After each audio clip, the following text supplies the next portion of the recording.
Welcome back to the channel, everybody. Thank you so much for joining me and allowing me to continue to be your daily advocate.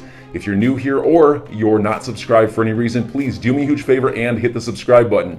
Thank you to all of you who have been watching and following me for so long. It truly means a lot, and I'm glad that I can be this person. All right, so the first thing that we're going to talk about is what Ellen Tourette of Fox Business just tweeted out the other day.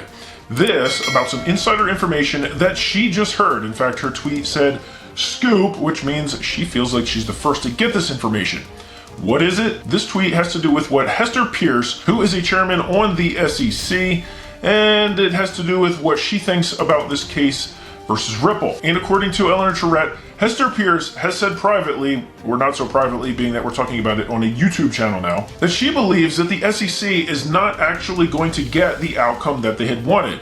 Now, if you're following this channel or anybody on Twitter or anybody following this case with any type of diligence, well, you probably already know that. That's not shocking news. Meanwhile, the SEC, well, if that's what they're actually saying behind closed doors, and when you match that up with what Gary Gensler just said last week, maybe we could be heading towards settlement. So what did Gary Gensler actually say last week? Well, in an interview, he was actually saying that the SEC may not win all the cases they take on.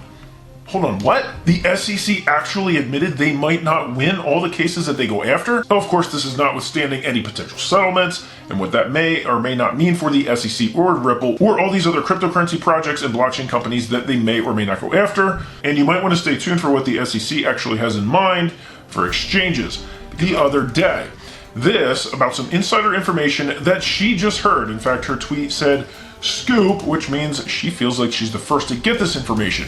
What is it? This tweet has to do with what Hester Peirce, who is a chairman on the SEC, and it has to do with what she thinks about this case versus Ripple. And according to Ellen Tourette, Hester Peirce has said privately, or not so privately being that we're talking about it on a YouTube channel now, that she believes that the SEC is not actually going to get the outcome that they had wanted.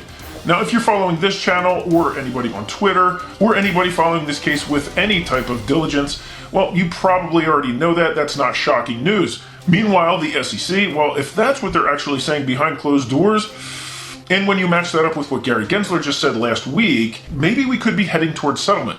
So what did Gary Gensler actually say last week? Well, in an interview, he was actually saying that the SEC may not win all the cases they take on. Hold on, what? The SEC actually admitted they might not win all the cases that they go after? Of course, this is notwithstanding any potential settlements and what that may or may not mean for the SEC or Ripple or all these other cryptocurrency projects and blockchain companies that they may or may not go after. And you might want to stay tuned for what the SEC actually has in mind for exchanges, because I believe that is the next step. Okay, so if Hester Peirce of the SEC says that the SEC is not going to get the outcome they'd hoped for, and Gary Gensler's already admitting that they may not win all the cases that they take on, sounds like the SEC's already admitting defeat. That's why we're seeing signs of settlement talks all over Twitter, all over YouTube. The speculation is starting to run rampant. So when could that actually happen? Or is it going to happen? Okay, well, I'm going to talk about some things that Jeremy Hogan has recently been talking about on Twitter. This specifically coming from a court order that was just posted, and Jeremy Hogan saw it and analyzed it. And I'm not even going to pretend to know what this court order actually means in terms of legal analysis. I'm going to give it my best YouTuber crack. All right, so this court order was actually submitted by Ripple Labs. And what this was a court order to actually modify the case schedule.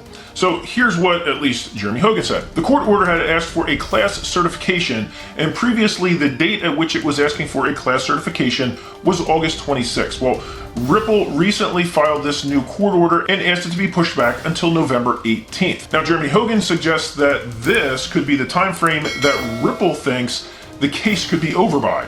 November 18th. There we go. According to Jeremy Hogan on Twitter, this case could be said and done by then. And of course, he followed that up with his speculation that Ripple would actually see a summary judgment win in September.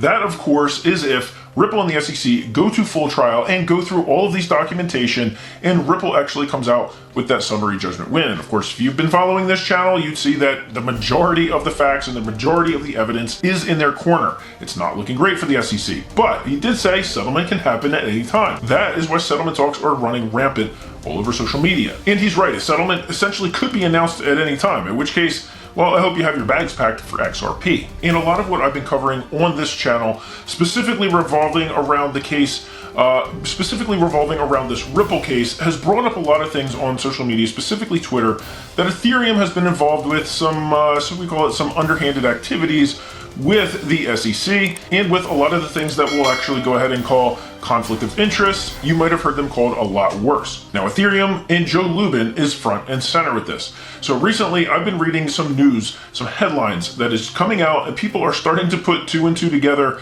not just from this case, but from the evidence that's being shown up on social media regarding JP Morgan, Consensus, Corium, Ethereum, and Joe Lubin, and what they all have in common. Well, what does it boil down to? Well, there's some people speculating that, well, it basically means that JP Morgan is essentially the centralized owner of the Ethereum blockchain. I don't know if I would go completely that far, but a lot of the evidence is not looking good for Joe Lubin. And if you want some more information on that, you definitely need to follow a couple people on Twitter, which I'm going to link in the description below, one of which is John Deaton, one of which is TakeXRP, and another one is Steven Huber. Those guys are absolutely going hog wild, posting this information. You got to check it out. So what is that going to mean for XRP? Well, so if this case ends right around the same time that Gary Gensler may or may not actually go after Ethereum for securities fraud or possibly even worse, well, that might pull some of the attention away from whatever that settlement might be. But we know that Brad Garlinghouse, the CEO of Ripple, is not going to accept the settlement unless it declares XRP to be a non-security digital asset. And so personally, I believe that XRP is one of the best risk-reward plays in all of crypto for 2022. There's some other ones as well, but this is one of the high-profile ones that a lot of people are going to be talking about.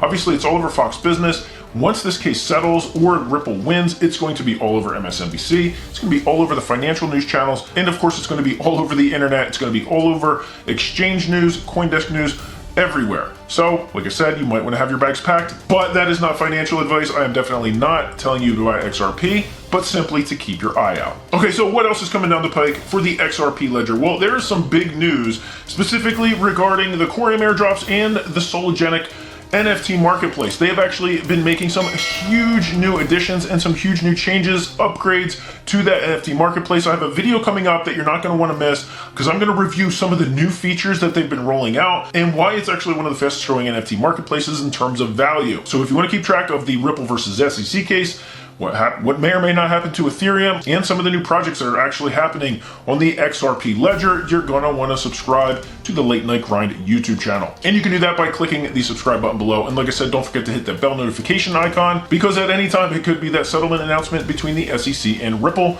Like I said, you might want to be prepared. The other thing to look out for is we're still expecting 2 judgments to come down regarding some of those motions that were up in the air, and you can check out some of the videos where I talk about those judgments upcoming and what John Deaton and Jeremy Hogan predict for those coming judgments. So enjoy your day, everybody. I'm always here for you. Leave any comments or questions below, and be sure to subscribe. But thanks, everybody. I really appreciate you. Enjoy your day, and I always have your back. So thanks so much, everybody.